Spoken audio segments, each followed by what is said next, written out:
David, are you here? Yes, I am, Phil. Oh, I'm sorry. I didn't I didn't hear my ringy dingy. So let's okay, pretend like you're not here, okay? Okay. Okay, are you comfortable being not here?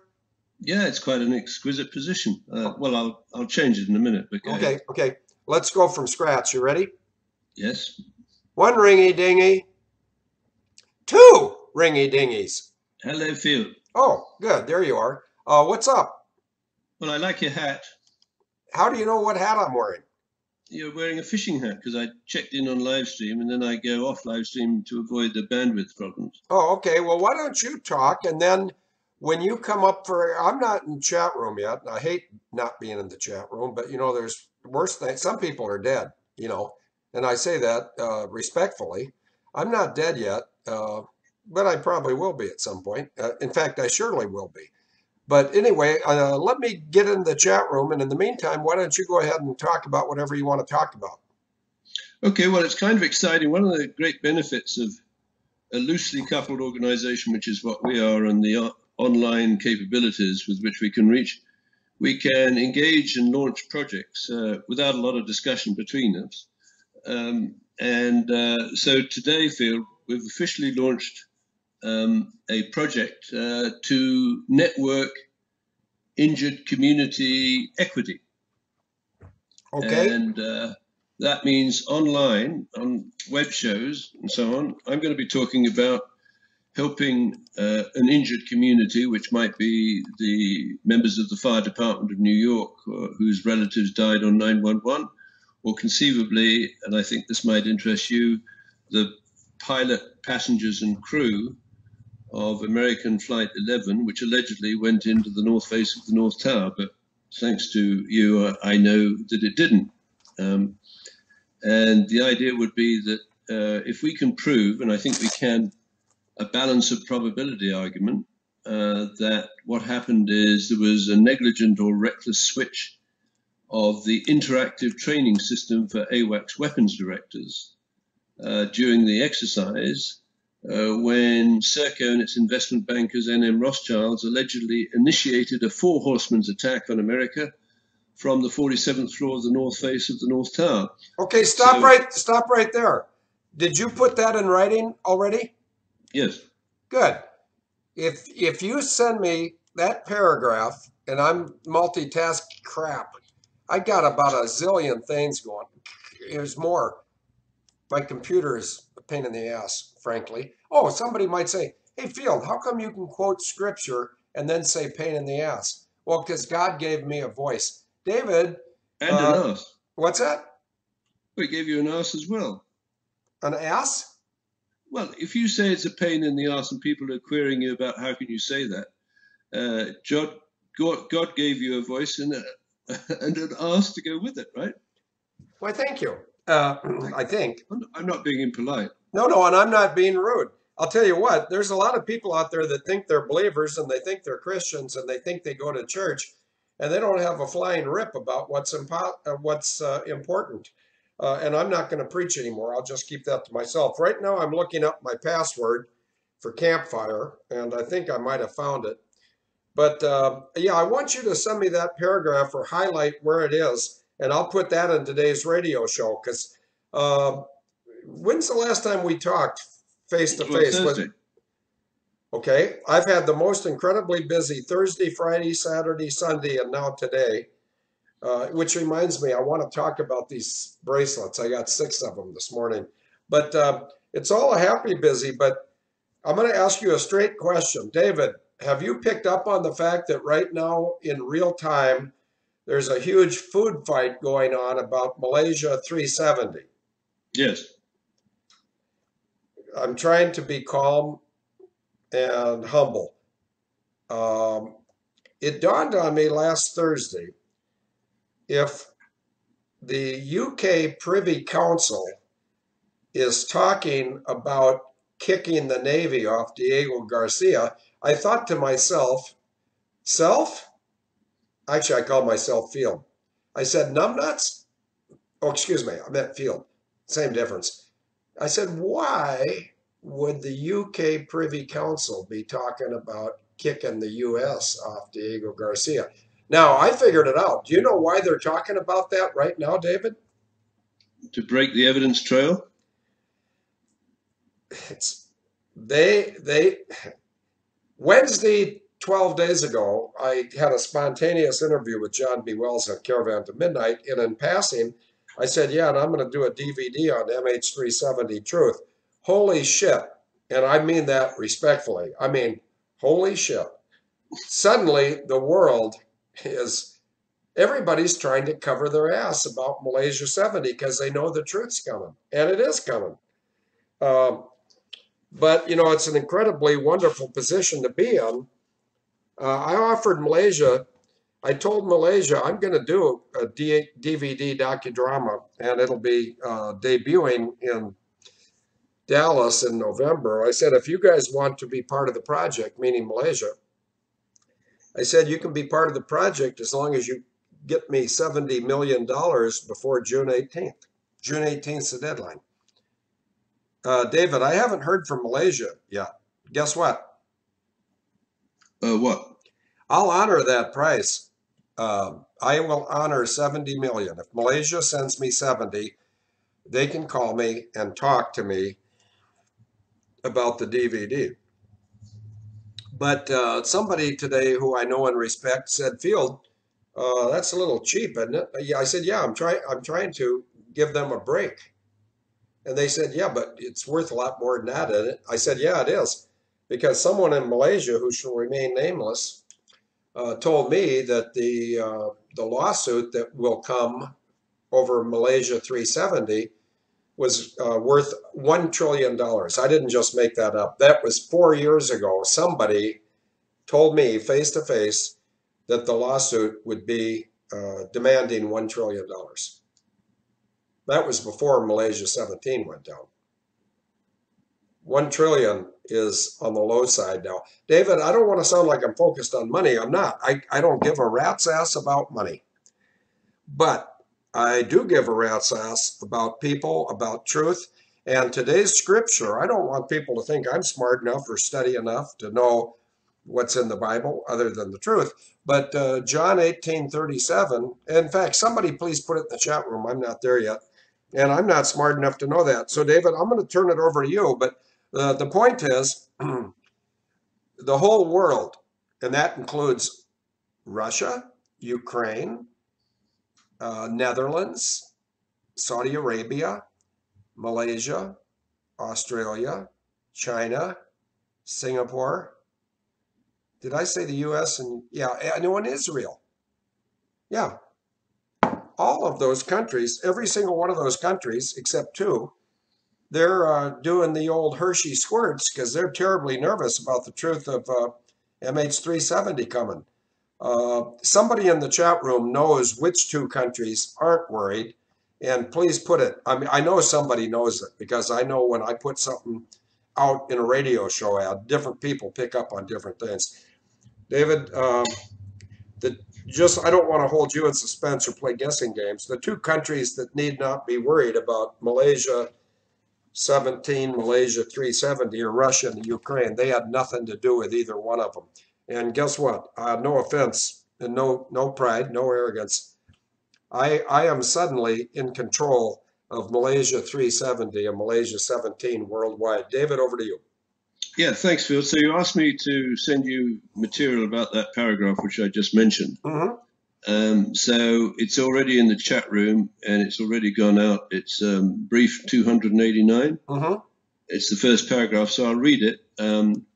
Please accept brief 289 from Field McConnell, United States Marine Corps whistleblower and Global Operations Director of Able Danger, wherein he and his research team at Able Danger have launched a virtual network to help communities establish equity for wrongful death claims in the court of public opinion if they have been injured by a negligent or reckless switch of SWRIs, and that is Southwest Research Institutes in Texas, SWRI's interactive training system for AWACS weapons directors, from simulation to live fire mode, as was apparently the case in the joint unconventional threat continuity training of the Global and Vigilant Guardian exercises of 10 to 12 September 2001, when Serco and its investment bankers NM Rothschild and Sons Limited allegedly initiated the four Horsemen attack from the 47th floor of the North Tower of the World Trade Center in New York City, which ultimately led to the deaths of nearly 3,000 people on 9/11 at the hands of SWAT teams equipped with fraudulently patented Boeing, Con Air, Dum-Dum, and Lucknick devices. So that's gone outfield, and I think it'll be rippling around the world. Some people will understand immediately what we're talking about, some won't, but that's okay. It takes a bit of time. But the intriguing thing about this from our partnership over the years is I think, divide up the communities in many ways on 911, that is the injured communities, but very interestingly, the people who include the crew and the passengers and the pilot on American Flight 11 would require a different class action suit from the members of the Fire Department of New York who went into those buildings, had their Motorola radios jammed, and an ignition which set off incendiaries in the elevator shafts, which demolished buildings, Tower 1 and Tower 2 on 911. So before, if you will, would you mind just going through what you know and what you've communicated to us happened to the pilot, the passengers, and the crew of American Flight 11 on the morning of 9/11? Over to you. Yeah, but I want to do two things because I need to relax. And the reason I need to relax is not because I'm tired or I'm stressed. The reason I need to relax is this battle is over. So can I do two things? Can I give you a honk on my hooter? Yes. And can I give you a Michael Huerta? Yes. Michael Huerta! Guess why I wanted to mention Michael Huerta? Because he was the head cheese at the FAA, wasn't he? No, sorry, the ALPA. Nope, you're right the first time. He was the head dickwad. Now, there's people out there that go, holy shit, did he just say dickwad? Well, I don't know, did I or didn't I? I mean, there's only two choices. Yeah, Michael Huerta is dead in the water. Guess what I'm going to do? There's an organization called, in fact, watch this. Somebody in the chat room is going to contact him within the next 30 minutes. There's an organization called Voice 370. And that is an organization of the survivors of Malaysia 370 that want to know where their loved one died. Now, does that seem unreasonable, David, so far? No. Well, Voice 370 is going to get, as soon as somebody gives me the contact details, and anyone hearing my voice has my permission and my encouragement, to contact him for me, but I'm going to do it too in a very public way. There's Michael Huerta. What's up? You know what? It's time. It's really time to take the gloves off and call an ace a spade and a spade a beaner. Michael Huerta is a useless beaner. And I am going to express to MH370 that Michael Huerta is guilty of wrongful death in the case of 239 people that died aboard Malaysia 370 at a time that I am aware of that I will not share publicly until the DVD comes out. Oh, wait a minute. Thanks. Go Banks. Thank you. Thank you. Would a number of people, anybody who has the technological expertise, and anybody, Richard D. Wad, thanks LW, yeah, Dick Wad. There's a lot of disrespectful terms for people like Michael Huerta. David, I hope I'm not confusing you. I am going to approach Voice 370 and tell them if they want to sue the shit out of Michael Huerta for wrongful death, 239 people, I will support them. And you can too. I mean, I'm not trying to take... Listen, let me be real clear in front of you, David, and everyone in the chat room. I am taking control of the DVD documentary 100%. Here's why. That way, if anybody's got a fucking problem with it, you can come talk to me, and you don't need to try to find out who at Abel Danger did it. I'm doing it. My name's Field McConnell. And when I do it, there's a great song from the, who are those guys? Statler Brothers. And it goes like this. I'll go to my grave loving you, loving you. Anyways, yeah. And then it goes on to say, and you're going to know that you've been loved. Yeah, well, they're not going to get loved, but there's another vulgar expression that some people confuse with love. Well, Michael Huerta and a certain airline that's going to remain nameless until the end of the show, I'm putting you on notice. You're going to know that you've been loved, and I'm not going to my grave before I'm done loving you. And David, don't say it because it's pretty vulgar. But, oh, wait a minute. Somebody just put that on. Oh, God, I love this. Wildcat did it. Welcome aboard, Wildcat. I'm not going to play much because it's a YouTube violation, but here we go.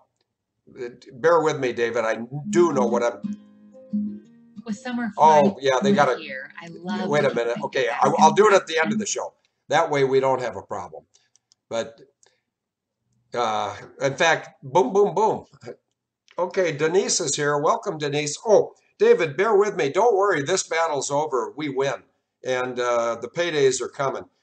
Desert Pete. Field was singing. Hi, Desert Pete. Yeah. Hi, Ginger Cookie. There's bracelets. I've got 6 of these bracelets. If people don't believe me, first of all, if you don't believe me, you must be new to Abel Danger, because I don't say it if it's not true. Here's the other 5. On the count of 3, would anybody in the chat room that knows me tell me who's getting the very first bracelet? I got these bracelets an hour and a half ago. And what they are is they're veterans plate. I'll just read them in order. Air Force, Washington veterans, Coast Guard, America, Army, Statue of Liberty, Navy, POW, Marines, and a whole bunch. There's a bunch of patriotic stuff on these bracelets. Yeah, thank you, Agent Bugs. Agent Bugs, well, this one right here. I'll take it off. And I will put it, I'll put it around this pepper shaker. Denise, your bracelet, no, wait a minute. I got to take it to England if I go. No, I don't. I'll leave it here. Denise, I'm going to bring you bracelet number 1. The other 5 are up for grabs. My initial thought was to give them to the first 5 females, or it could be males. I mean, I'm going to wear one. I'm not going to wear one of these 6. I'm going to order a bunch more after the day's radio show's over. But there's a woman in Oregon, I believe, whose initials are DM, and it's not Denise McConnell, it's somebody else. And she has indicated an interest in one via email. I have an idea that there's going to be a lot of interest in these, because these, over time, will be referred to colloquially as Abel Danger Veterans bracelets, even though they're not.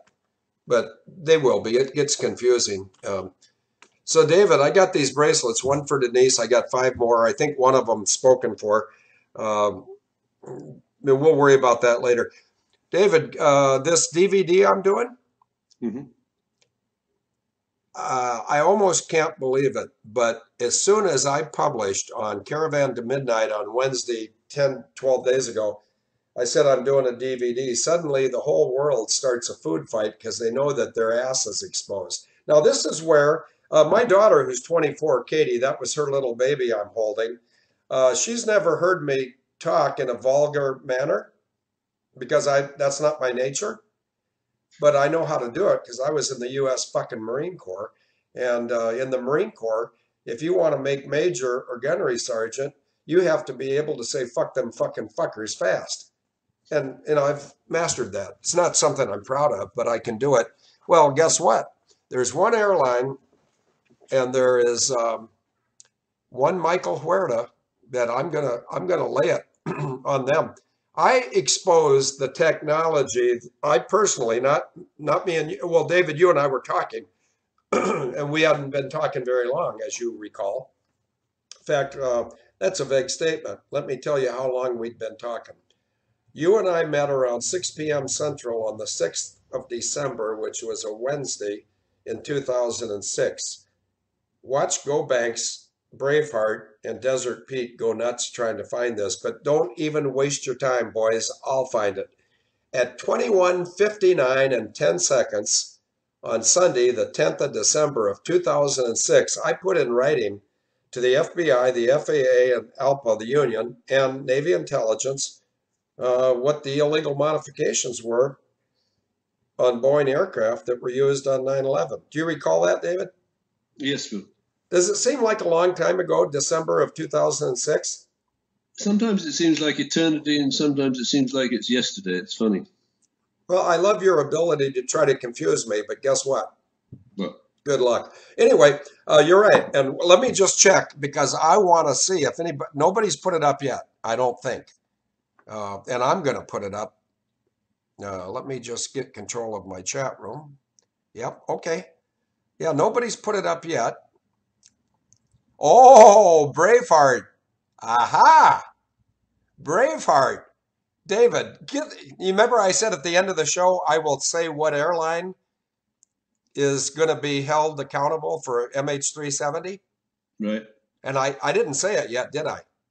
No. Look at the bottom of the chat room and scroll up until you see something from Braveheart. And tell me when you get there. All right. And it's a picture of Michael Huerta and some other stuff. Okay, hold on. Take your time, no hurry. We've won this. I mean, you can almost take it to the bank at this point. Okay. Delta Airline appoints Huerta to board of directors. Okay, that's the airline that I reported. I mean, I have no malice towards Delta. I was working for Northwest, but they bought Delta bought Northwest. Well, when you buy a corporation, you inherit the assets and the liabilities of that corporation. And so Delta is now sitting on the hot seat. They don't even know it. They'll know it pretty soon. Because I'm going to tell, has anybody, this straight question for anybody in the chat room, even if you're not the one who did it, has anybody contacted Voice 370 yet? And I don't care, we can do it later. But before this day's out, Voice 370 will get news from somebody that I would like to join them. And by the way, you're invited, David, if you want to join them. That's something we can work together on. The only reason we're not working on the DVD is I want to make sure that I'm the only guy that gets my nuts in a vice if somebody doesn't like it. And notice for the record, I didn't say somebody like Serco, Saudi Arabia, Malaysia, Australia, the Netherlands, China, US, UK, or Israel. So I think we're all understanding that I didn't say the responsibility lies with Serco, Saudi Arabia, Malaysia, Australia, China, the Netherlands, the UK, the US, or Israel. You didn't hear me say that, did you, David? No, I didn't, Phil. Okay, good. The thing is, the truth of Malaysia 370, the truth of Malaysia 17, the truth of 9/11, and basically all the truth is coming out. And all those people that I mentioned, they have no idea what I'm going to do next. And you know what? Let me just read this from Braveheart. When you try your honest not to be a fucker, but everyone you deal with is a fucker, so you end up being a bigger fucker just to outfuck the fuckers. Well, that's pretty much a quote, but what I say is, don't ever try to trick fuck a trick fucker. And do I like that kind of language? No, I don't. Do I talk like that in front of Denise? Not unless there's a reason. Can she handle it? Of course. She can handle almost anything. When she was 13, she punched out a girl in the, I don't know if it's in the cafeteria or the hallway at school, but some girl came up and said something unkind to Denise's friend, like something like, "You're an ugly redhead." Well, that's being redundant. But anyway, somebody came up to this girl and said, "You're really ugly," or "You're adult," or I hate you," or "You're fat," something inappropriate. And Denise is a lot like me in this regard. I will never raise a finger to defend myself. I don't have to. God does it. But even if somebody came in right now with a tire iron and said, Phil, I'm going to beat the shit out of you, I said, go ahead, get started. The camera's going to catch you. And besides that, God's going to protect me. But go ahead, if it means that much, grab your stupid tire iron and go ahead and try to beat me up right before I shoot you. Okay, so we don't have to worry about that kind of stuff. But I do think that Michael Huerta and a certain airline and the greatest amount of liability or culpability, this is great, Bravehearts support me. And by the way, Braveheart's a Christian too. Not that it matters, but it's truth. But see, Christians don't like to talk that way, but it depends on whose ox is being gored. So anyway, David, enough about me. As you can tell, I'm having a very good 4 days. When this radio show is over, I'm going to talk to Denise. Then I'm going to go up to my house. I'm going to mow for about 20 to 30 minutes. And then I'm going to plant an apple tree. And I'll try to get down here this evening after I plant the apple tree. And nobody's seen the apple tree, so let me grab my cell phone. And I'll send the apple tree to 4 people. Agent Bugs. Hope I remember this. Agent Bugs. Braveheart. I'd send it to Telford Russian, but he's busy. I'm trying to pick someone that I don't normally pick. Gobsmack, of course.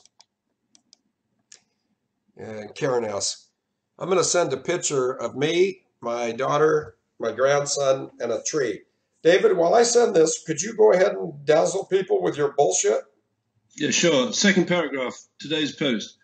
Abel Danger, excuse me, believes that Serco, formerly RCA GB 1929, and its Con Air SWAT teams were given man-in-the-middle positions in the Boeing E-3 Sentry, commonly known as AWACS aircraft, no later than 1979 by the late Victor Rothschild, the late General Alexander Haig, and various charter members of the United States Senior Executive Service, SES, including Oliver Buck Revell, a former Marine Corps helicopter pilot flying Boeing Vertol CH-46 Sea Knights in the Vietnam War, and a former SES-6 FBI director, deputy in charge of Criminal Investigative, Counter-Terrorism, and Counterintelligence activities, and Field McConnell's sister, Kristine Marcy, former Senior Counsel for the U.S. Marshals Service.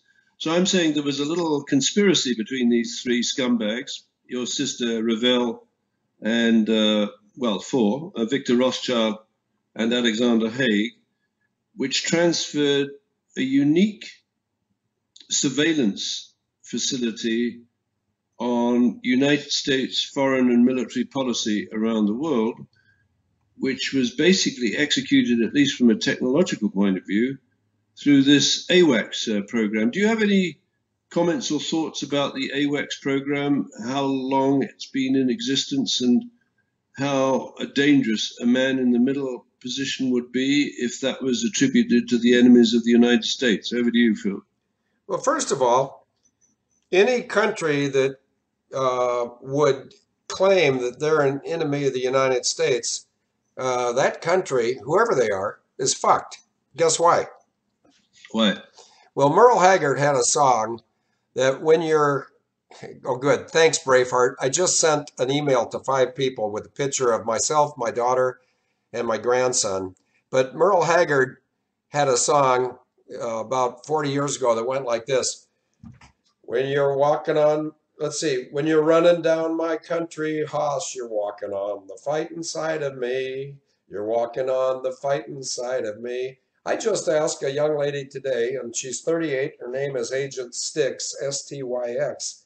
I said to Styx, who's also another name for her is Lisa. Now, the people that are going to know who I'm talking about already know, and I'm not going to give any more hints. But I said to Styx in front of her parents, I said, Styx, have you ever seen me mad? And she said, nope. I said, would you ever like to see me mad? And she said, nope. And she's right.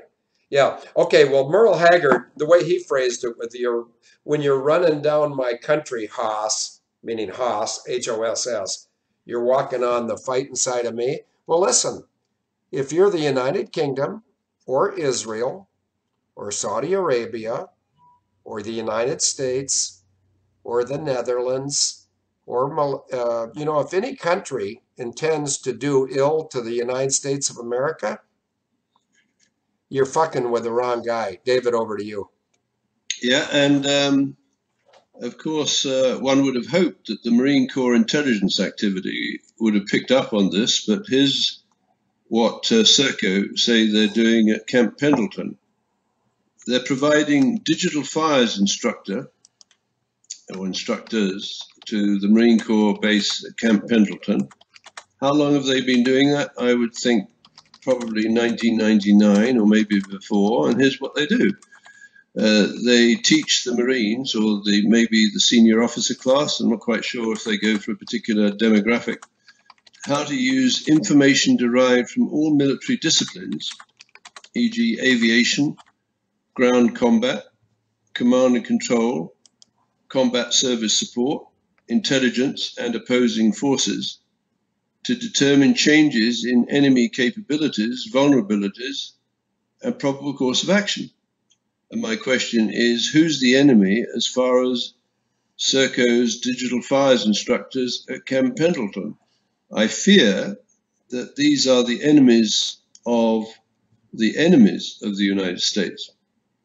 That is to say, Serco has infiltrated the Marine Corps intelligence activities with double agents that are actually in a position to launch what are known as man in the middle attacks on the United States of America, and attribute that to external enemies when in fact it's domestic. So I think enemy is a very interesting word, particularly when it's used by the enemies of the United States. Phil, over to you. Well, when you're walking on my country, Hoss, you're walking on the fighting side of me. Now, do I think I would be a good combatant? Not at age 68, and not at having 230 pounds on a 175-pound frame. But you know what? You got to ask yourself what Clint Eastwood asked the pervert. Do you feel lucky, punk? Well, do you?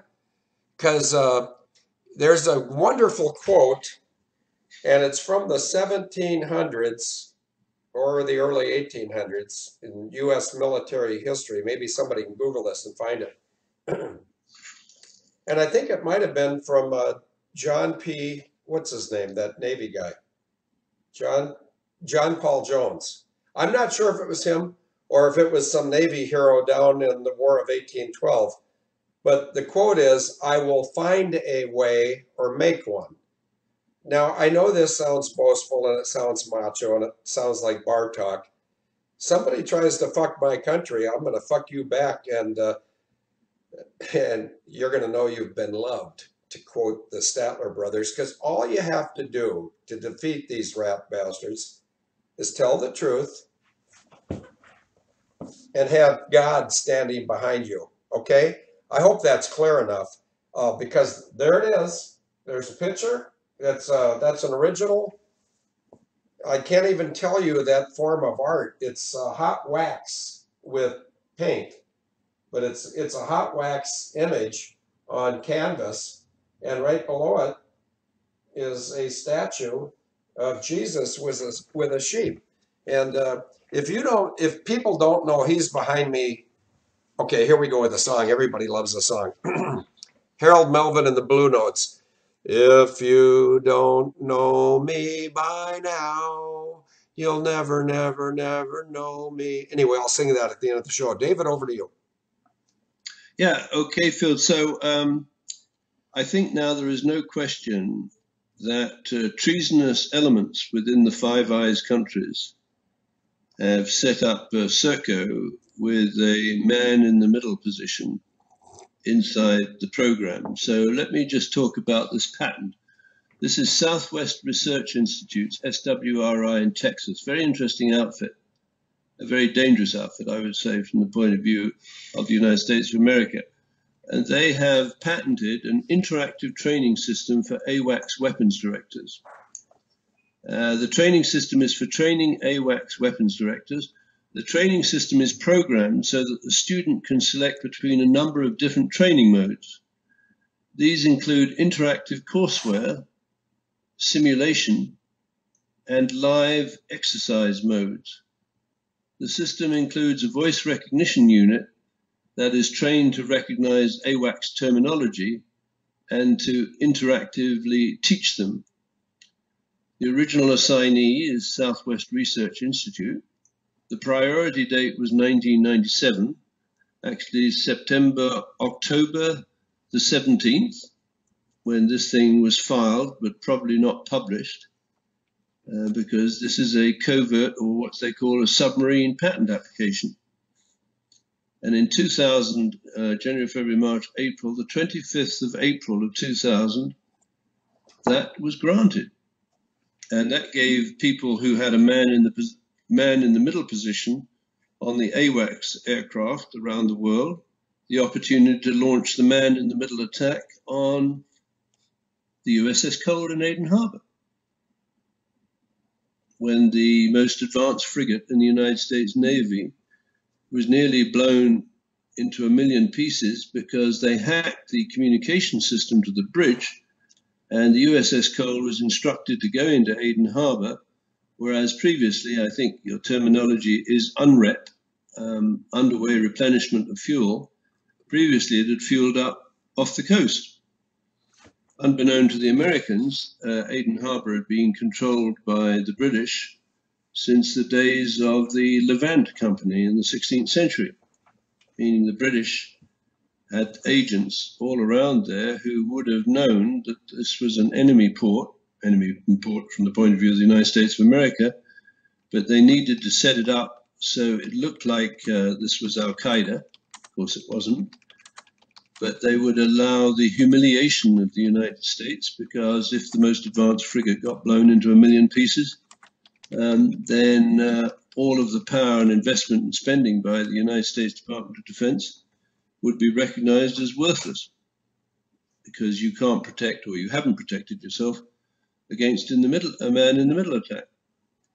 So now, just a little bit about the Boeing E-3 Sentry, commonly known as AWACS. It's an American airborne early warning and control aircraft developed by Boeing, derived from the Boeing 707. It provides all-weather surveillance, command, control, and communications, and is used by the United States Air Force, NATO, Royal Air Force, French Air Force, and Royal Saudi Air Force. And for me, the fascinating thing here, Field, is I would predict that 99% of the people, the members of those different air forces and facilities, don't have a clue that they're targeted in these man-in-the-middle attacks. Do you think that's an overreach? Over to you. Do you mind if I correct you? Go ahead. You said they don't have a clue, right? Yes. Let me correct you. You ready? Yes. They don't have a fucking clue. And you know what? The people that are the enemies of America, and notice for the record, I'm not saying the UK, Israel, Serco, BAE, Malaysia, Australia, China, and Saudi Arabia. I didn't say that at all. So if anybody thinks I said Serco, UK, US, Israel, Saudi Arabia, Malaysia, China, or Australia, if anybody thinks I said they're the enemies of America, you obviously have a cerumen buildup in your ear canal. So, get the shit out of your ears and listen up before I get ugly. No, the days of having secrets are long since gone. The NSA, and let's talk about Australia. David, you've heard of Alice Springs and Orange Grove, right? I have. What percentage of their infrastructure do you believe is above the ground where it's visible in Alice Springs and Orange Grove? Probably like an iceberg. Yeah. In fact, I just held up 10 fingers. It's about 10% visible and about 90% under the surface. Now, David, since we mastered that, oh, Gobsmack just put up a picture of, I don't even know if it says star. That's called a warning star. It's an EC-123K, although that one might be an EC-123 without the K. But anyway, that's a Vietnam era AWACS, and of course then the real AWACS, the E3. In fact, David, have you been saying E3 or A3 AWACS? I've been saying E3. Good, because that's what it is. But see, all this technology, and I've been sort of aware of the military since 1951 when I was 2 years old, because not only was I fairly observant, but even at 2 years old, I could process some things. For instance, I'm holding up a fishing lure, and I hope Gobsmack gets a picture of this fishing lure. Gobsmack, don't fail me. Get a picture of this. 1, 2, 3. Okay, he's got it. I'm like a walking history book. He's a walking contradiction, mostly truth. Let's see. He's a walking contradiction, partly truth and partly fiction, taking every wrong direction on his lonely way back home. Okay, what's a lonely way back home? Lonely way is life, and where's home? Well, this is not my home, and I'm not talking about Wisconsin. I'm talking about the world. The world is not my home. So, David, I don't want to confuse people any longer, but yeah, the A3, or the A3 Sky Warrior at the Pentagon, the E3 AWACS, the E4B, that there's 4 of them. There's only 4 E4Bs in existence. They're all owned by the Air Force. They're all assigned to Offutt Air Force Base in Bellevue, Bellevue, Nebraska. Think Warren Buffett, think pedophile, think George H.W. Bush, and think I'm kidding, think again. On the morning of 9/11, of the 4 E-4Bs, 3 of them were airborne. And one of them wasn't. But, okay, let's do this. I'm doing this not for you, David. I'm doing it for the live stream. There's 4 E-4Bs. 3 of them were airborne. But there were 4 flight plans filed. So 2 of the E4, what are they? E4s. 2 of the E4s had this different call signs. Okay, Venus 77 was 1. That was over Washington, D.C. Vivi 36 was 1. And the third one was filed with 2 different flight plans. Word, WORD 31, Word 31, and Sword 31. David, I hate to do this to you, but you're just going to have to wait a minute because I want to read read to the people exactly the significance of what I just said. Word and Sword 31, and I'll do this as quickly as I can, and I think I can do it pretty quickly. Yep, I'm going to do it real quickly.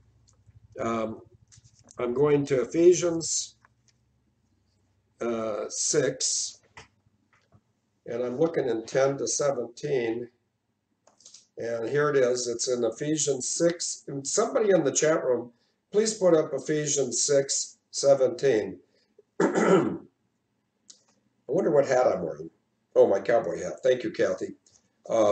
Take the helmet of salvation and the sword of the Spirit, which is the Word of God. On the morning of 9/11, somebody was forced to file a flight plan for an AWACS, and they somehow instinctively knew, sort of like there's people at Able Danger that instinctively know. Anyway, somebody instinctively knew that they were participating in something evil, and they wanted to make sure that down the road, I know a song for everything. Anyway, down the road a piece, they wanted to make sure somebody came along that was fluent in aviation and fluent in Bible scripture, that would recognize the fact that sword and word 3:1 is an intentional redundancy. Well, I'm the guy. And I thank whoever it was that did that. And I picked up on what you're laying down. But when you're when you're running down my country house, you're walking on the fighting side of me. David, I am so relaxed. I'm so totally sure that we have defeated these people. You know, I could lay down and take a nap, except for one thing. The radio show's not over. Then I got to talk to Denise. Then I got to mow some. Then I got to plant the tree. Then I need to come down here and take a picture of the tree in the ground. And I'm holding myself accountable. Go Banks, thank you. I just saw the picture of that fishing lure. Uh, I'm holding myself accountable to Denise. She won't be up when I plant the tree. She'll be long since asleep, I hope. But when she gets up in the middle of the night or tomorrow morning, she'll go to the chat room. Oh, no, she won't have to, because when I plant the tree, I'll email it. David, do you see what Braveheart just put up? There's a picture of a tanker refueling a great big airplane. Can you see that picture, David? Yeah, I can. I'm going to tell everybody, I hope. Well, you know, the lady who's supposed to keep track of my stories for the campfire in Texas, she's not here. I mean, she's alive and she's well. She's just not here today, I don't think. But does everybody see a picture of a KC-135 refueling a 747? And of course, you all see it. David, I'm not making this up. In about let me think about this. Okay. In about 1987, maybe 88, I was asked to fly an astronaut from Fargo to Houston. And so I did, and I won't bore you with the details, or I won't bore you with the astronaut's name. James, James, Buckley, Buchli, Marine from the Naval Academy. But notice I'm not boring you with the name. James Buckley, Buchli. Anyway, so I ran this guy down to Ellington Air Force. Actually, it's an Air National Guard base, but I took this astronaut down to Houston and I dumped them off, and I wanted to get back to Fargo and drink beer like any God-fearing American should, if they're a pilot. You know, normal God-fearing Americans don't have to. And I don't have to either. I elect to. So anyway, I'm coming back. And I never liked landing for practice, and I couldn't get all the way from Houston to Fargo in an F4. So about maybe a half of the way back, I come up on Kansas City Center, and I got to go back to that picture. I can't believe that Braveheart put that picture. Braveheart's going to love this. But I say to Kansas City Center, I say, hey, Kansas City, this is Nodak 02. Go ahead, Nodak. I said, do you have any KC-135 tankers or a KC-10 tanker anywhere within 300 miles? And they said, well, it's funny you should say that. We got Turbo, and I think I just nailed the call sign here 30 years later. We got Turbo 6-1 on your nose 80 miles. And I say, could you ask Turbo if he's got maybe 6,000 pounds he could give me for a real world mission, which is real bullshit. I was lying. Anyway, so I said, yeah, stand by. Said the Turbo 6-1, we got a F4 that needs 6,000 pounds. Do you have 6,000 pounds? And the term would be offload. Do you have the offload available? But that's not how real people talk. They said, you got any gas you can give away? Yeah, you tell Nodak 01 we can give him 6,000 pounds. We're a little busy right now. So then he comes back. He says, Nodak 02, yeah, they got the gas for you. They're on your nose. 70 miles, and I can run you up to them if you want, meaning do the intercept. And I said, yeah, I'm all by myself in this airplane. There's nobody in the back seat to run the radar, but I can run the radar. If you get me within 10 miles, I can auto-lock the target. They said, okay, we'll turn right 10 degrees and push it up, and they're going to be below you. They're area fueling in 24 to 26,000. So once you get radar contact, let me know, and you can take a Judy. And I'm purposely giving you pilot bullshit, so you have to think about it. But once you get within 10 miles, tell me you got a Judy, and I'll turn you loose. So, you know, it doesn't take too long when you're going 500 miles an hour to go, you know, 50 miles. Let me think how long it would be. It'd take you about 6 minutes. And of course, so 4.5 minutes later, I go, I've got a contact 3 degrees right of the nose, 3 degrees low. And they said, contact tanker. And I said, Judy, which means I've got radar contact on the intercept and I can do it myself. And they said, okay, you're cleared to the tanker frequency. You're cleared down to the block 24 to 26,000. And we'll talk to you on the way out, meaning after the area fueling. Well, when I get close, I did one of these just like I did now. I thought, I see the tanker, but what is that big thing behind the tanker? And it was a E-4B. I'm not making this up, David. And they're called, what are they called, by the way? Doomsday. There's a lot of names for E-4s. Looking Glass? Who? Did you say Looking Glass? Hmm. That's one of the missions they would fly. But anyway, so I come up on the frequency, and it's really fun because being a fighter pilot all by yourself is a lot of fun because nobody knows what you're doing. And unless they're pretty good at observing, they can't really tell what you're doing. All they know is here comes some wild ass guy, overtaking us at 500 knots. Because see, we're 90 degrees to each other. So they say, this is going to be cute. And so I slide in there behind this 747, and I say to the boom operator, I said, Boomer, this is Nodak 02. Go ahead. I said, do you know how much longer that great big airplane is going to be on your boom? And they said, oh, just a minute, I'll ask him. And they called him by his call sign, which the tanker was turbo. I don't remember the E-4's call sign if I ever knew it, but, forgive me because that was 30 plus years ago.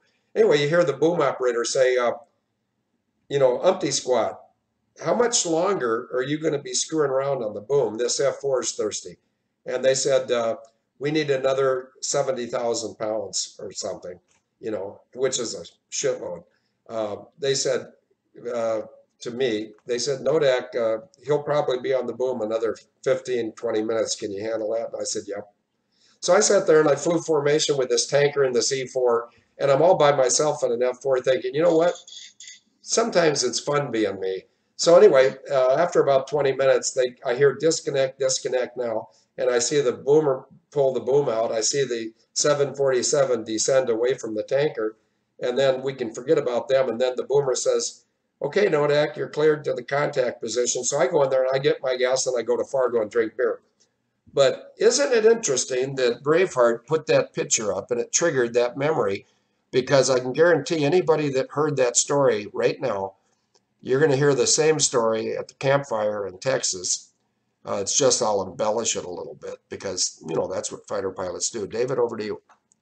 Yeah, it's amazing, Phil, because I think earlier you said, I think you described how heavy are you? You mean the airplane or me? No, you. Oh, I don't know. I don't have a scale. I have to go over to Denise. Wait a minute. Denise doesn't have a scale.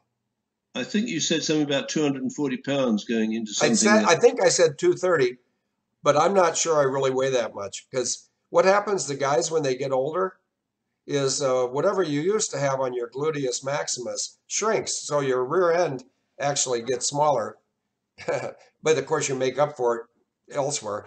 But I think I weigh around 220, but I should weigh about 170 to 185. Yeah, about my weight. But you made some self-deprecating comment about you being too old going into the, I don't know what you were referring to. And I'm thinking what you just said means potentially, and this would be in my dreams, you could go to Marine Corps Base Camp Pendleton and go in there, and a bit like Jesus cleaning out the money changers from the temple, yep. You could say to those folks, what the hell are these, no, maybe even what the fucking hell is this company Serco doing, providing digital fires techniques or training to the Marine Corps? Get them out of here. Well, I can explain to you what's going on there. The UK is running the US like a corporation, but those days are numbered. In fact, long before I'm dead, Serco will probably be split off from Serco UK, and Serco US will probably get rid of their Canadian fucking CEO. In fact, I'm a very calm guy, just like Clint Eastwood, but don't fuck with me. Braveheart or Gobsmack or Telford or any of the ladies like Karen S. or Ginger Cookie, could somebody find the CEO of Serco US and then tell me why they got a Canadian as the CEO of a British company in the US running our military? Over to you, David. Right. So a few more paragraphs of today's post towards the end. So with this, the 289th Kelly public briefing, General Kelly, we've sent you a lot of material. We're looking to action. With this, the 289th Kelly public briefing, we have shown why the Trump administration must purge associates of NM Rothschild, Serco shareholders, and the United States Senior Executive Service from contracts with America, particularly those related to their deployment of 4 Horsemen SWAT teams to extort silence from patentees or witnesses to what are in essence Deadpool killing field missions, pun intended, which expose shareholders to massive claims for wrongful death. Now, people might say, why are you going after Serco shareholders? Well, there's one very good reason, which is always germane to claims for wrongful death lawsuits, and that is you need to go after people with the deep pockets. And Serco shareholders, the ones who met on the 47th floor of the North Tower on the morning of 9/11, include 10 so-called global custodian banks, one of them being BNY Mellon, the world's largest global custodians with $20 trillion of assets under management. But if you add it all together, there's probably $100 trillion of assets under management by the parties who showed up on the 47th floor on the morning of 9/11. Stop right there so I can demonstrate my ability to take information. Right. You just said 100 trillion of equity or wealth among those guilty bastards, right? Yes. What's 30% of 100 trillion? It's 30 trillion plus. Would you settle for half of that? Well, one could be overwhelmed by the amount of cash. And some wise person said to me, we don't want to shut these guys down. We want to bleed them. Yeah, right? I think so. And I'd like to see the bleeding going into, first and foremost, the injured communities that these people have been attacking over the past, 100 years. Because actually, no, going back, you could go back to World War II and find out the precursor to the AWACS program was developed and invented in the United Kingdom to defend or intercept incoming Luftwaffe and German bombers. The technology was then transferred to the United States through the Tizard mission, and I'm absolutely 100% convinced, Phil, that the main party behind that was a man called Victor Rothschild. Okay, but can I correct you? Go ahead. You just said German and Luftwaffe bombers. Do you understand the redundancy? Yeah, true. Luftwaffe. I was just checking you out, Phil. How did I do? Not bad, not bad. Yeah, but can you imagine us in a courtroom? Because the judge would say, could you repeat that, Mr. Hawkins? And you'd bore him to death with your cheesy drivel.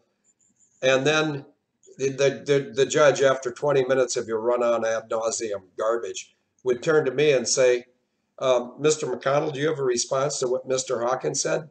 I said, yeah, he wastes a lot of time telling you that we're going to fuck your heart out, which is what we're going to do. If we're ever in a courtroom, everybody in the courtroom is going to be doing the Hershey squirts. How do I know that?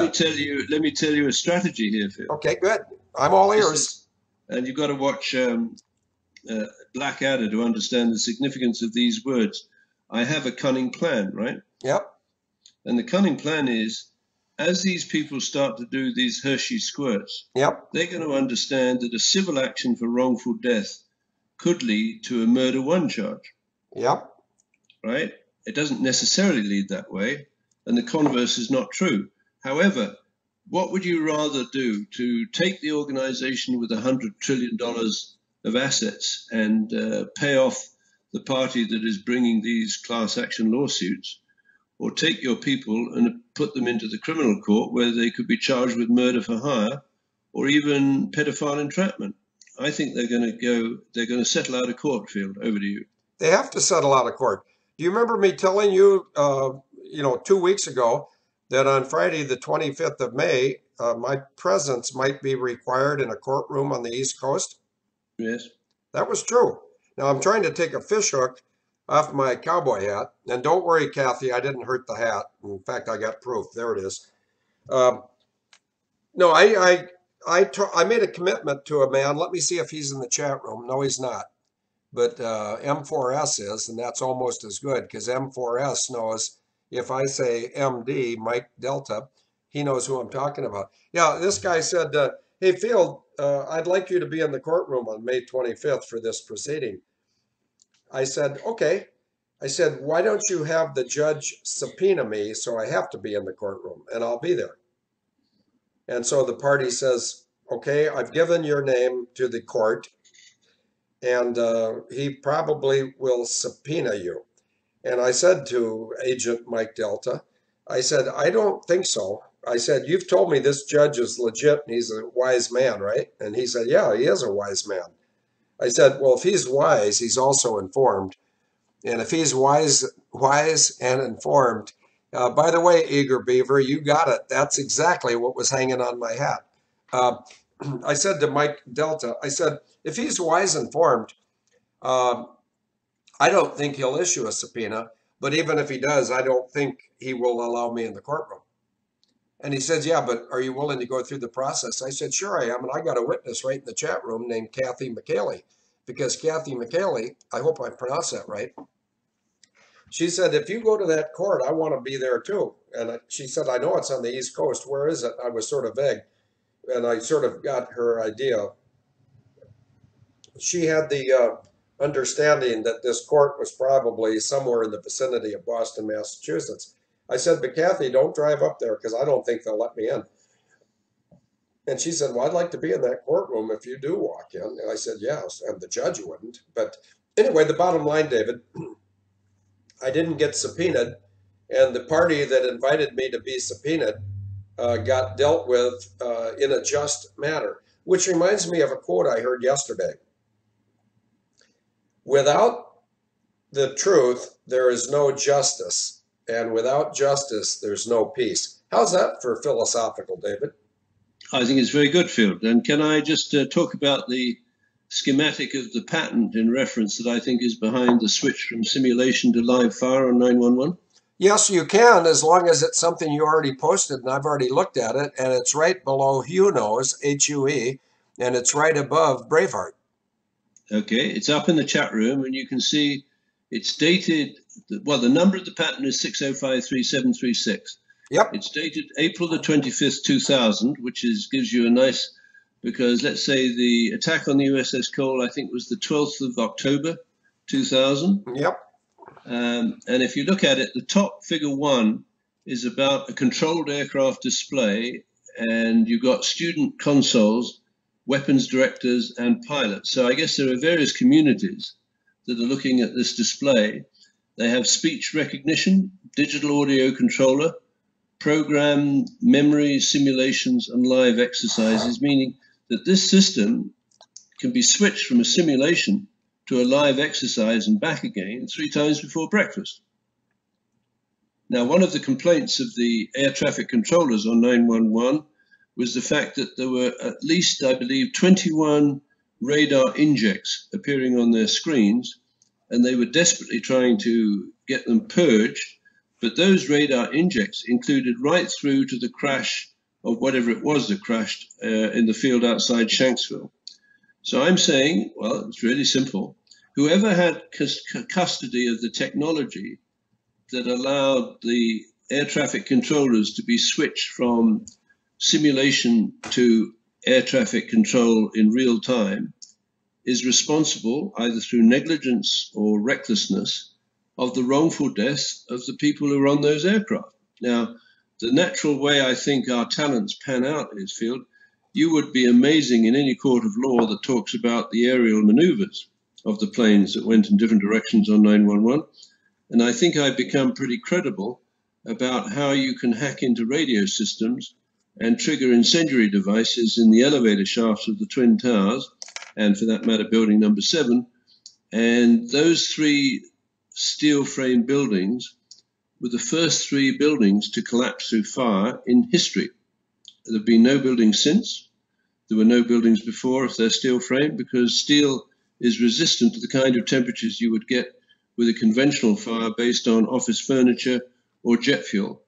So with that one image, that schematic, I think we can sail into any court of law, and it relates just as much to MH370, because if you recollect, Field, didn't Matthias Chang say or suspect that there was some kind of bleed from the, was it Cope Tiger exercise within the vicinity of the MH370 being taken?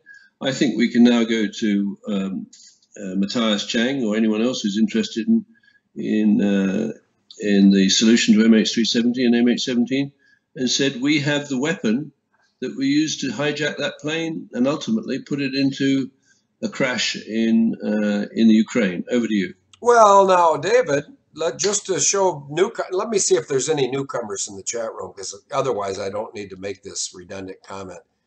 Okay, 3M, Lisa, Agent Bugs, JR, Lyra, LW, Bent, Ranch. Oh, Beto Dewan, that's sort of a new name.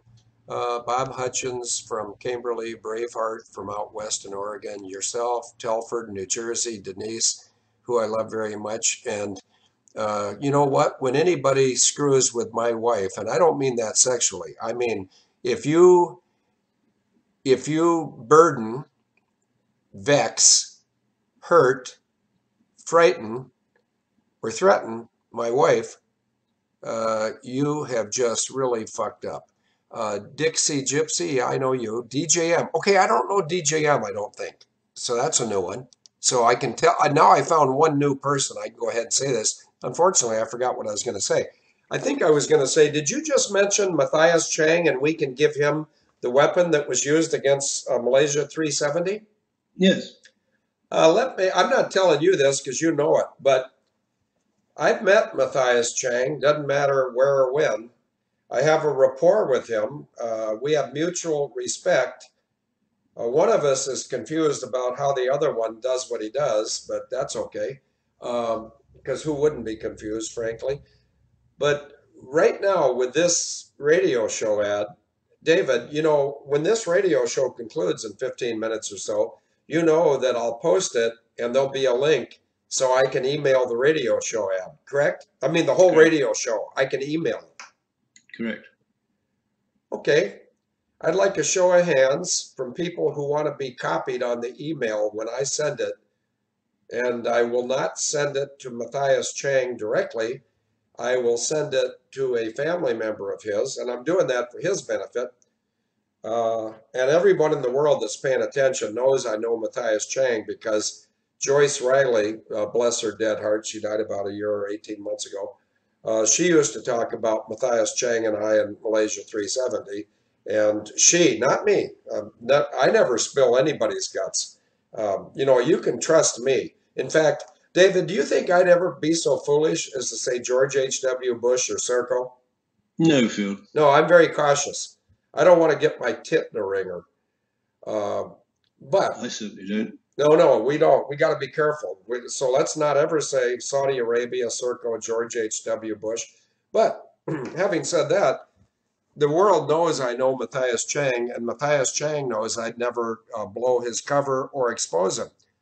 But I think some people are starting to respond to my ad. Braveheart, yeah, I thought so. Yeah, Telford, don't. Okay. Ginger, you're now turning into my temporary secretary. Raise your hand and repeat after me. I, Ginger Cookie, just noticed the picture that I put up in the chat room with a pink blouse and a pair of Hooters. And I, Ginger Cookie, will get the email. And you don't need to give me their email address. If I recognize their name, I will know their email address. David, how many minutes after the radio show shuts down would you like, and I'll send it to you too, David, even if you forget to ask, but how many minutes after we close out this radio show would you like to see me send the link to Matthias Chang through a back door? Oh, 30 minutes, Phil. 30? I'll do it in 5. Excellent. Ginger and Denise, Braveheart and Gobsmack, just, you know, somebody, not Ginger, Denise, Denise is really good about keeping me focused. Good luck with that. But Denise can do it. And 5 minutes. In fact, before I call Denise, I will publish, and I'll put it in the chat room. This is getting good. David, do you understand what we're doing to the bad people right now? We're leveling them to the ground, the lowest common denominator. Okay, that's what you said. But you know what I used to do when I was young and I flew around fast? What? Well, what was my job title when I flew around in fast airplanes? Jet fighter, pilot. Yeah, what we're doing, and I'd say, first of all, if anybody's offended by strong language or foul language, please go to the water room or go squeeze your lemon. But in fact, I'm calming down before I say this. When it comes to the perpetrators of MH370, MH17, 9/11, we are fucking them until their nose bleeds. How's that, David? Do you think that's pretty strong language? Yeah, but I think it's appropriate, Field. And also, I just want to emphasize, injured community for me is a global concept. It's nothing to do with your color, whether you're brown, black, yellow, or white, your creed, or whatever. For example, one of the injured communities that's very close to my heart is the downtown east side, where these women were disappeared, and many of their relatives suffer horrific sort of flashbacks on how they might have been dispatched. So I think what you and I are doing, and I see this North Tower for Fire Department of New York as a wonderful proof of concept, because I used to develop or take proof of concept engineering in Schlumberger from the research lab out into the field. If we can do that, and I think it should be merit to the fate of the passengers, the pilot and the crew of American 11, simply because those two appear to have been synchronized and coordinated by the same entities, but I think the patented devices that we used to execute those missions were very different. However, I think you can track back the use of those patented devices, and if you look again at that diagram, figure 2 of the patent application, you'll see there's a kind of part of a circle with a display in the middle. Sitting in front of that display are a student and a host. And I would say, Field, that the host tracks right through to the perpetrators of the 9/11 attack. Around that dotted box, there are 1, 2, 3, 4, 5 rectangles representing processes. The one on the left bottom is interactive courseware. The next is standalone simulation, going clockwise. The next is integrated simulation. The next is combined simulation. And the fifth is live exercises, meaning these vermin can switch from a live exercise back to a standalone simulation and back again, totally confusing the people in the field. Oh, wait a minute, did you say field? Yes, I did. Did you say confusion? Yes. There's nobody on earth that confused me. That seems boastful. The beauty of it is you confuse almost everyone, a bit like me, and that makes you a fairly formidable weapon. Well, I'm going to say something humbly and honestly and clearly. If you fucked with me, you're fucked. David, that's pretty clear, isn't it? Yeah, absolutely, Phil. Well, nobody should ever bother me because I don't rise to my own defense. But just a couple days ago in Molly's restaurant, some heterosexual male with an IQ of about 7 said something very impolite. It would have been Saturday at lunchtime. This guy said something very impolite to a waitress. I mean, like, it's so impolite. I could say it, but I'm not gonna. And I was standing right next to the waitress trying to pay for my lunch for myself, Katie, my daughter, my son, who's a Serbian named Sinan, S-I-N-A-N. And I'm sitting there I had about $60 in my hand, and I'm paying a tab of about $35. And the waitress is here, I'm here, and here's this guy with an IQ of 7, and I'm being gracious. And he said something, and the lady, 32-year-old woman, said, I'm not comfortable with that type of language. And he said something again, and she said, I'm not going to repeat myself. I'm not comfortable with that kind of language. And my posture changed. And behind me, I didn't know, because I know what's behind me now. God, he's always behind me. So don't fuck with me, because you're just going to fuck yourself. But anyway, I didn't know my son-in-law, who's 24, and he's a Serbian. And I'll put a picture of him up in the chat room here as soon as I get quiet. I didn't know he was also hearing this disrespectful talk. And he could see my posture change. And he said to himself, he said, holy shit, I think Field's about ready to give this guy his lunch, which I was. If he would have said one more thing, I would have grabbed him by somewhere in the vicinity of his nuts and his neck, and I would have lifted him up, because with adrenaline or God, you can do supernatural things. This woman didn't need to listen to this guy's potty mouth.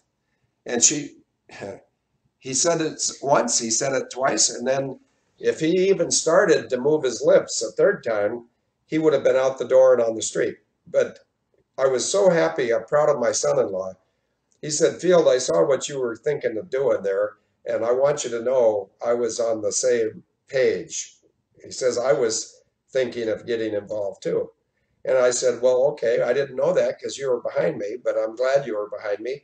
I says, if this ever comes up again, no matter how old I get, if we ever deal with a rude male being disrespectful verbally to a nice female, I said, next time it happens, without a signal, just get on your hands and knees behind the guy. And he says, okay. And he said, then what? I said, then watch what I say to the guy, because I don't care how big he is or how young he is or how strong he is. I'll say, you're going to shut the fuck up or you're going to be on the floor. And of course, you can imagine people would say, oh yeah, who's going to put me on the floor? You, old man? And I go, and push. It would be so much fun to do that. And that's exactly what males deserve when they're disrespectful to females. And it doesn't matter. It doesn't matter which female you're disrespecting. She's somebody's daughter, she's somebody's mother, or she's somebody's sister. And when you're running down my country, Hoss, you're walking on the fighting side of me. David, over to you. You know what scene that reminded me of? No. The opening scene to Con Air.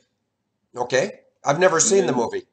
Oh, you should watch it. Well, Nicolas Cage gets into a fight. He's just come back from, I don't know, wherever, and he's at a dance with his girlfriend and a couple of drunks. I guess he's a kind of Marine type guy. And he gets in a fight and he kills someone. But it's a great opening scene.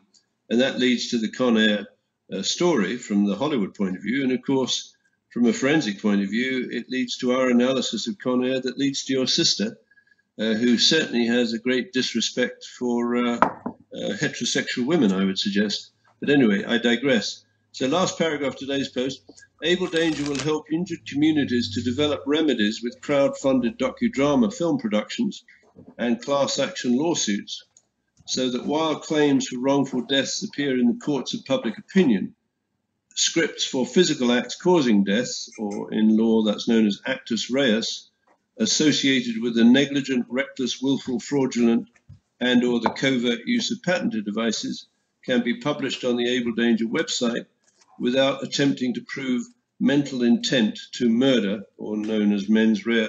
And the beauty of that for me, Field, is I don't have to worry about who did it and why they did it. But I'm absolutely 110% convinced that once you know what they did, or with what and how they did it, that will lead inevitably to a case that will be very successful for wrongful deaths. And ultimately, from these people's point of view, they've got to decide, are they feeling lucky? Because that case in the court of public opinion will inevitably lead to a charge of murder, racketeering, extortion, and some really nasty things that might happen to these characters when they end up in jail. Over to you, Phil. Yeah, or, just to sort of summarize what you said, they're either pissing up a rope, they're barking up the wrong tree, or they're fucking with the wrong guy or guys, plural. And guess what? All three of them apply. And if anybody out there in Radio Land thinks that I'm getting more aggressive or more rude or more vulgar, I'm not being rude. I'm not being vulgar. I'm getting more aggressive because I know we won. And when you got him down on the ground, it doesn't matter if the guy weighs 300. If you're sitting on his chest, he's not going anywhere. And he can try to remove you, and some of his friends might come over. In fact, there's a wonderful song by, what is his name? He's about my age. He's deader than a doornail. He was a cowboy singer, a rodeo singer. Chris Ledoux. He said, that's funny, I just took off the cowboy's hat. Chris Ledoux has a song called This Old Cowboy's Hat. And basically, I'll give you a nutshell. It's, don't even think about it. That's what the whole, it's about a 3-minute song. But it says, towards the end of the song, it says, if you come after me, you're going to have to fight us all. And that's what I'm telling these dipshits. George H.W. Bush, Saudi Arabia, Serco, BAE, Kristine Marcy, Hillary Clinton, Senator Ron Johnson from Wisconsin. You fuck with one Marine and we're all coming for you. And when we get done fucking you, you'll know you've been fucked. Take it to the bank. David, over to you. Yeah, okay, Phil. Well, we covered a lot of ground, so look forward to the next show, and I look forward to getting copies of what you send off after the show. Okay, it's 2:33. I'll probably say a prayer, and I'll probably sing 2 songs. I would say by 2:45, you will see this link sent to Matthias Chang through a back door, and a lot of people want to see it. In fact, I'll just publish it in the chat room, and I will send it to certain people that have asked in real time. But what you won't see is you won't see the back door because it'll be in the blind carbon. I can tell you right now, the back door is going to be a member of the nuclear family of Matthias Chang, and Matthias Chang, I believe, is a good guy. The new president of no. I don't believe he's a good guy. I know he's a good guy. The new president of Malaysia, Dr. Mahathir Tun Mohamad, he's a good guy. And see, fortunately for us, David, you and I, the guy that was the interim president between Mahathir Tun Mohamad and Mahathir Tun Mohamad, the other guy, Najib Razak, he's a cheese dick, and I'm going to have his ass. David, are you signing off for now? Yeah, thanks, Phil. So I'll say goodbye and bye to the team and look forward to the next show. Okay, now who's hanging up on who? Okay, well, now that we got rid of Miss Cheesy Dribble, I am here. Okay, do we have a prayer request? And I can't remember who the prayer warriors are. One of them's Gobsmack. One of them's Braveheart. One of them's Denise. I always have trouble with the other one's a woman. And I wonder if it's Karen S. I don't really know. But let's see if we have a song. But yeah, This Old Cowboy's Hat. Okay. Oh, good. Okay, we got a couple songs. We got If You Don't Know Me By Now. We got This Old Cowboy's Hat. And then we might call for a gospel song at the end. But Gobsmack put up this scripture. Blessed be the name of God forever and ever, to whom belong wisdom and might. Bingo, bingo. He changes times and seasons. I know where this is. It's Daniel 2. It looks like it's Daniel 2, 20 to 24. He changes times and seasons. He removes kings and sets up kings. He gives wisdom to the wise and knowledge to those with understanding. Let me just split that. Well, no, I can't split that. Never mind, because I just had a thought. He reveals deep. Now I see something from. He reveals deep and hidden things. He knows what lies in darkness, and the light dwells with him. To you, O God of my fathers, I give thanks and praise, for you have given me wisdom and might. Well, I'll take that for all of Abel danger, not for me or me and David. And you have now made known to me what we asked of you, for you have made known to us the king's matter. Chronicles okay, I don't have to read that. Okay, I'm gonna pray about both those. Okay, but I'm gonna turn my hat. Of course, I'm gonna turn my head. Excuse me, take my hat off, and I'm gonna say something spontaneous that I don't know what I'm saying. And I've got witnesses named Mad Dog and M4S.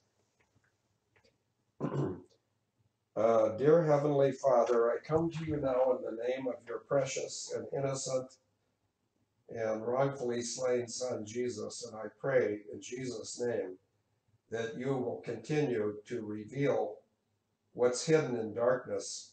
And I know from your scripture, which is your word, that what you see hidden in darkness will be revealed. And I thank you for that. I thank you for the words of the other scripture, 2 Chronicles 7:14, which is, if those people which are called by my name will turn away from evil and seek my face, I will hear their prayers from heaven and I will restore their land.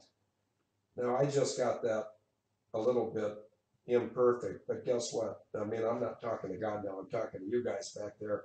But God knows I'm imperfect. That's why he came to earth to save me.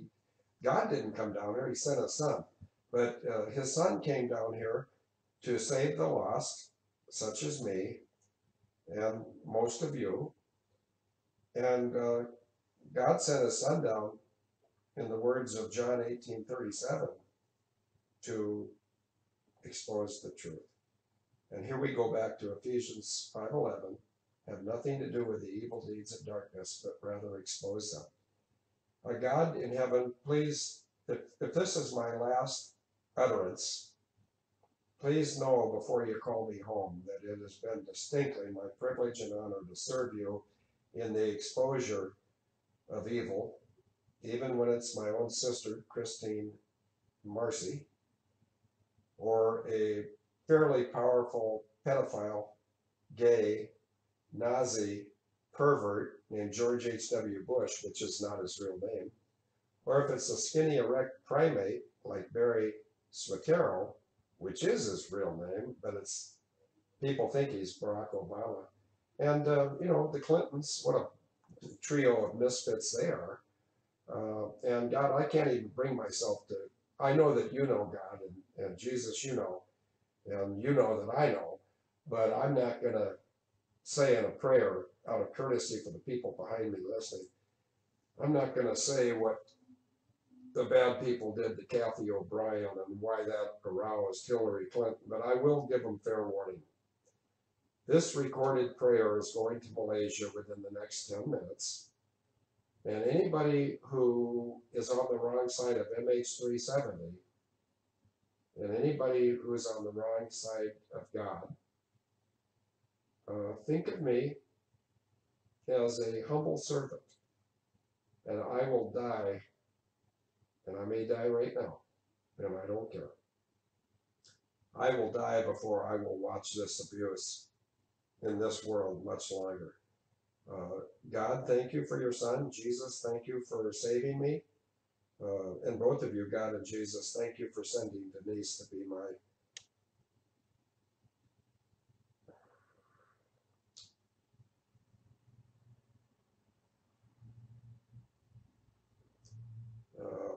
my second greatest ally.